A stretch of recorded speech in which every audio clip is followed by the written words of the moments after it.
All right, guys, so you're ready to freaking move off of the consoles and you're ready to go PC. But what should you choose? AMD or Nvidia?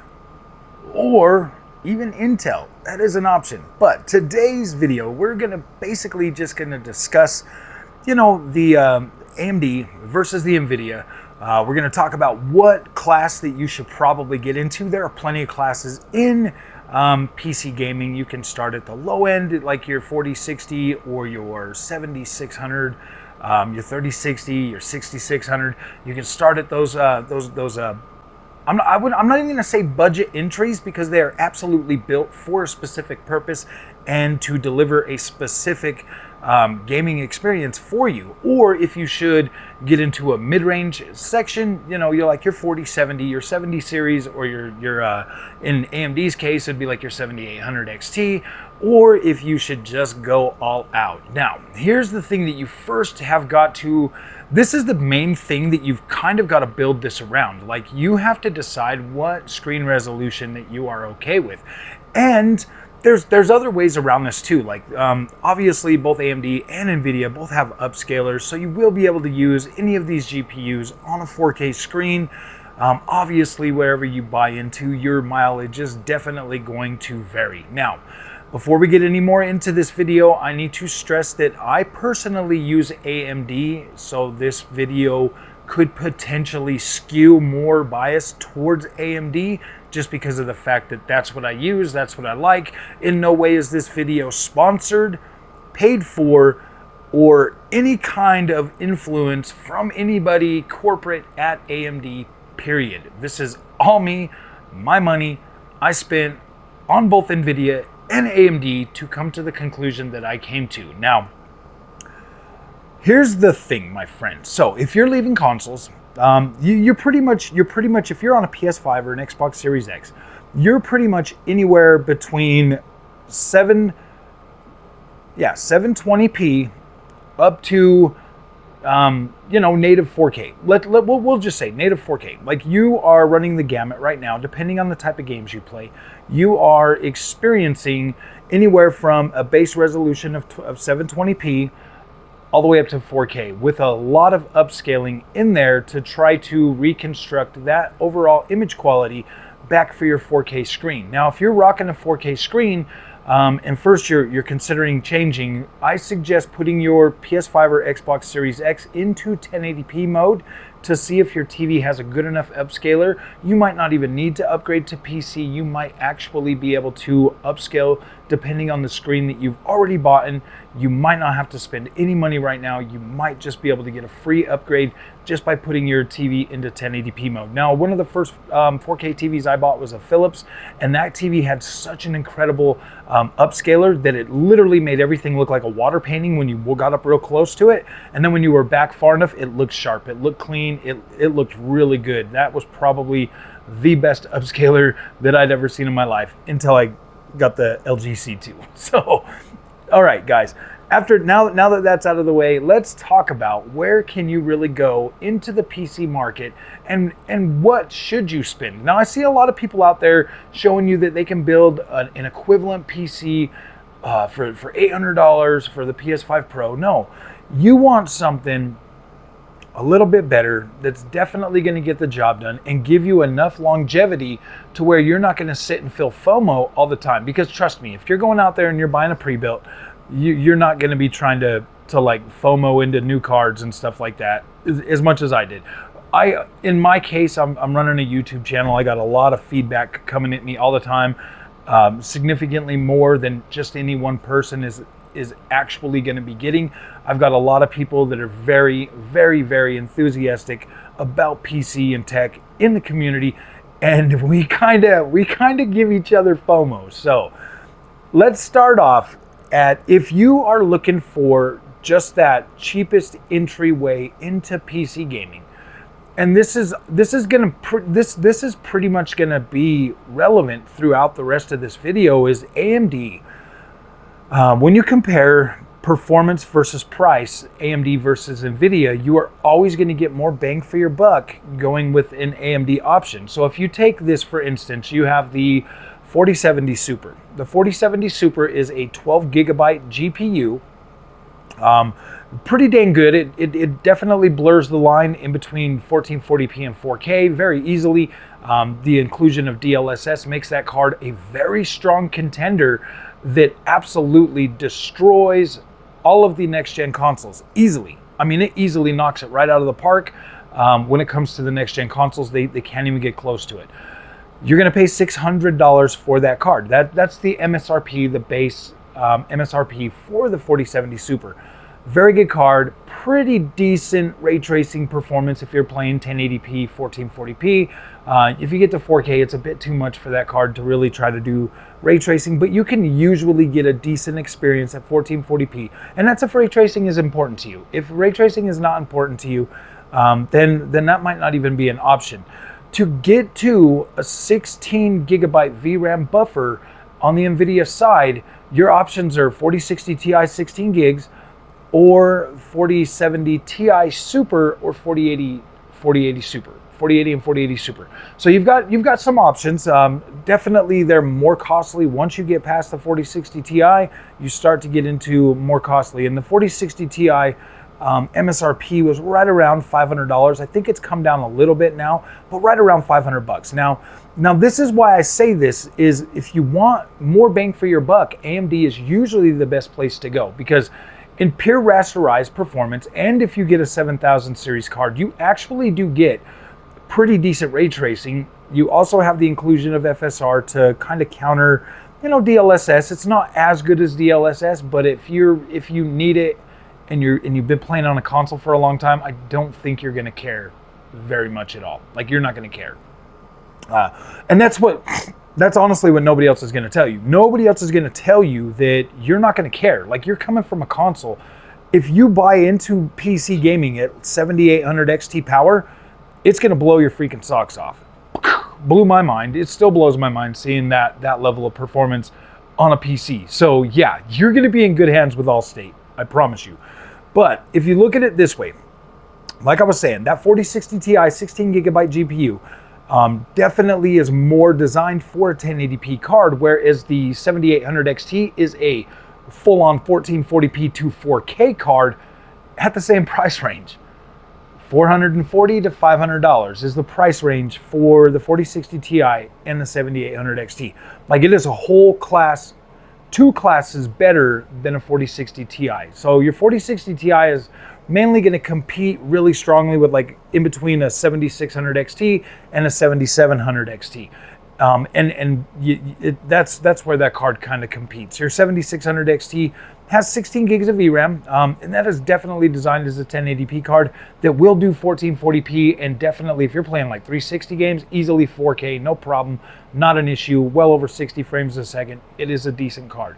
And that's the thing, like your 60 series and your 7600 XT kind of cards, they do deliver a pretty dang good experience at 1080p gaming. Like, that's what they're built for, and they are built to be 1080p gaming, where my 7900 XTX or 4090 is designed to be a 4K system. Like, you're gonna get that level of performance or more, even, because 1080p is not as heavy to run. And if you mess around with a little bit of settings, those 1080p cards are absolutely well worth the money. Like, they are very performant cards. And I've tried a 3060 Ti, I've had a 7600 XT, both cards very well. Both of them were able to do 4K, both of them were able to do 1440p.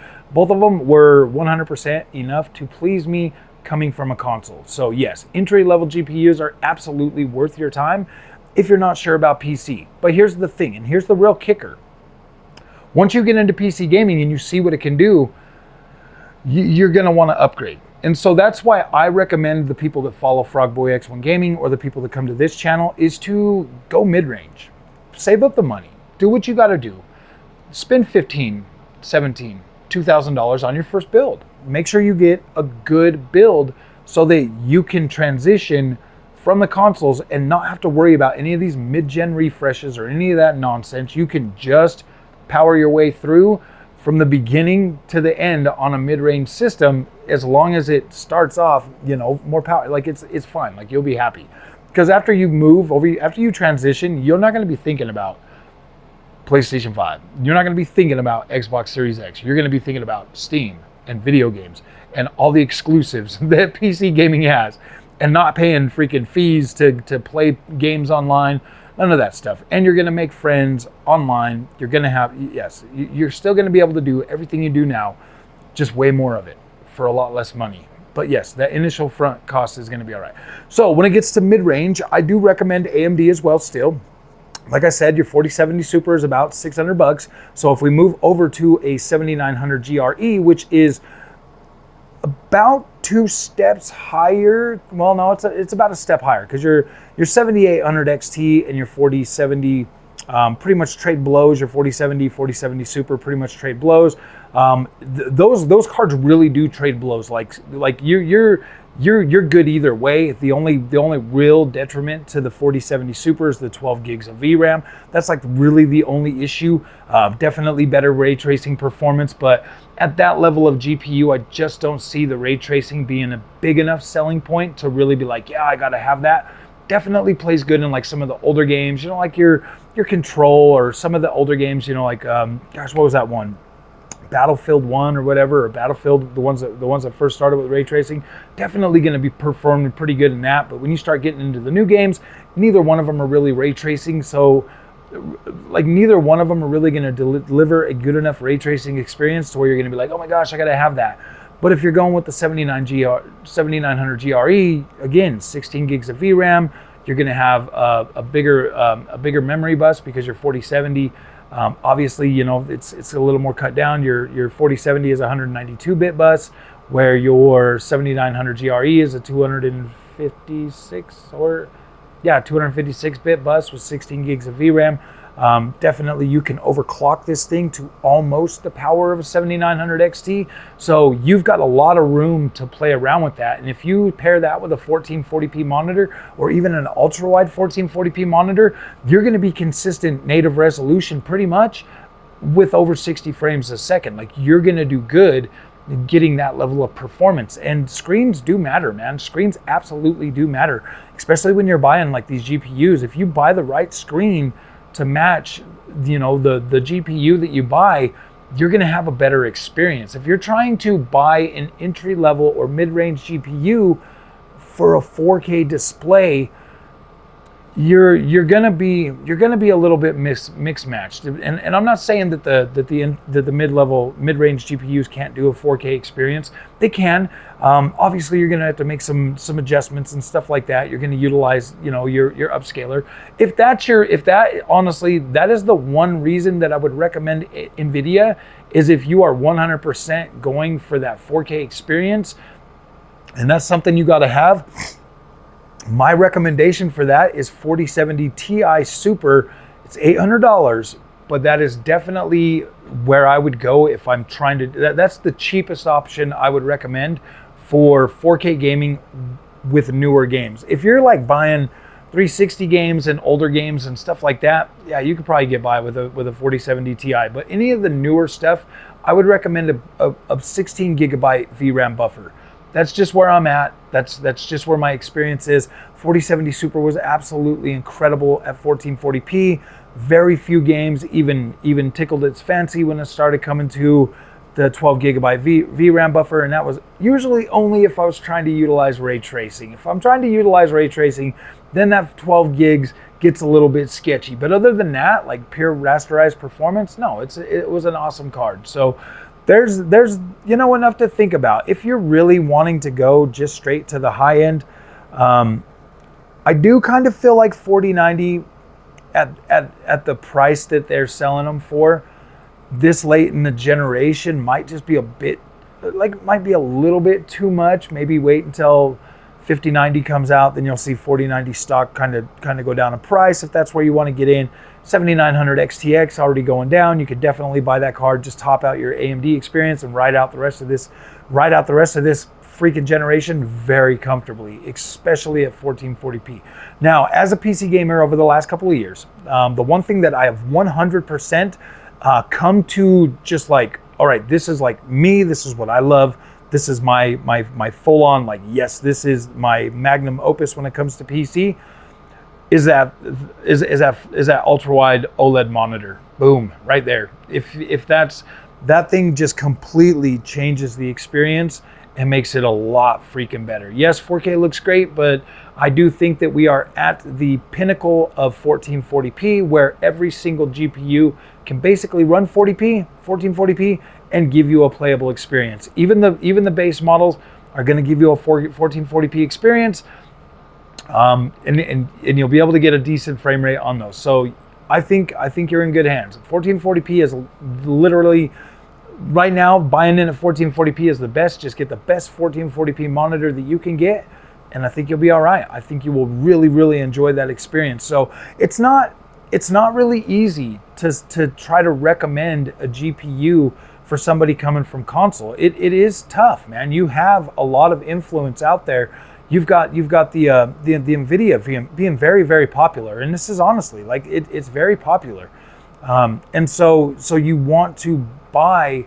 You almost like, it's almost like you kind of feel like an outward pressure to buy Nvidia when AMD can give you a very good experience. And when I talk about experience, my friends, I really do mean that the Adrenalin software on the AMD GPUs is significantly better than the offerings at Nvidia, and that could make or break your experience.